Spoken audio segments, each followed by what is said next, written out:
আবারও চলে আসলাম তোমাদের সামনে। নতুন রেসিপি নয়, তোমরা হয়তো সবাই কম বেশি খেয়েছো কড়াইশুঁটির কচুরি, সেটাই আজকে রান্না করছি। দেখো, প্রথমে ময়দাটা নিয়েছি, এখানে 500 ময়দা নিয়েছি।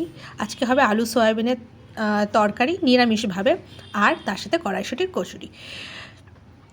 আমি কড়াইশুঁটি কচুরি বলতে কড়াইশুঁটিগুলোকে খুব সুন্দরভাবে ছাড়িয়ে নিয়েছি, তারপরে মিক্সি ব্লেন্ডারে পেস্ট করে নিয়েছি। অবশ্যই আদা এবং জিরে দিয়েছি, সব কিছু দিয়ে পেস্ট করে পুরটাকে আমি বেশ মাখো মাখো করে বানিয়ে ফেলবো। তারপর আলু সয়াবিন যেভাবে আমরা রান্না করি নিরামিষভাবে, আলুগুলোকে বেশ ডুমু ডুমু করে কেটে নিয়েছি। কেটে নেওয়ার পর আলু সয়াবিন ভালো করে ভেজে নেওয়ার পর সব মশলাতে দিয়েছি আমি জিরে, শুকনো লঙ্কা, আদা। পেস্টটা ভালো করে নিয়ে সব মশলাগুলোকে কষানো পর্যন্ত অপেক্ষা করতে হবে। দেখো, আমি মশলাগুলো সুন্দরভাবে কষিয়ে নিয়েছি। তারপর জল দিয়ে, তোমরা যদি ঝোল খাও তো ঝোল ঝোল নামাবে, আর মাখা মাখা করলে মাখা মাখা নামিয়ে নেবে। দেখো, অন্যদিকে কিন্তু আমার কড়াইশুঁটির কচুরি কিন্তু বেশ সুন্দর সুন্দর ফুলে গেছে। ভালো লাগলে লাইক, কমেন্ট, সাবস্ক্রাইব করে দিও।